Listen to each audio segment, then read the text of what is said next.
ধারণা করে কথা বলা নিষেধ ইসলামে। ওয়া ইন্না যান্না লা ইউগনি মিনাল হাক্কি শাইআ। আল্লাহ বলেন ধারণা কখনো সত্যের বিকল্প হতে পারে না। আপনাকে সত্যটা জেনে বলতে হবে। আমরা এরকম সমাজে অনেক করি, অনেক আপনি পাবেন। ধরেন যে আপনাকে আপনার এক বন্ধু দেখলো, রিকশা দিয়ে যাচ্ছেন, আপনার পাশে এক নারী বসা, তো সে অনেক কিছু খারাপ ধারণা করতে পারে।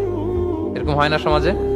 এমন হতে পারে যে আপনি আপনার ছোট বোনকে নিয়ে বেরিয়েছেন, হতে পারে না? কিন্তু আপনি তো একটা ধারণা করে ফেললেন অন্য কিছু। বা আপনার ভাগ্নিকে নিয়ে বের হয়েছেন, আপনার আপন খালাকে নিয়ে বেরিয়েছেন কোনো কাজে, ডাক্তারের কাছে, কিছু একটা হতে পারে। কিন্তু তাকে দেখেই আমি এদিক সেদিক বলতে আরম্ভ করলাম যে ওকে তো দেখছি এরকম এরকম এরকম, আছে না নাই? আমাদের সমাজে আমি দেখেছি যে কারো যদি ঠোঁট কালো হয় তো মানুষ ধারণা করে নেয় লোকটা মনে হয় সিগারেট খায়। কিন্তু সিগারেট সেবন করা ছাড়াও কারো ঠোঁট কালো হতে পারে কি পারে না বলেন? এগুলো সমাজে প্রচলিত।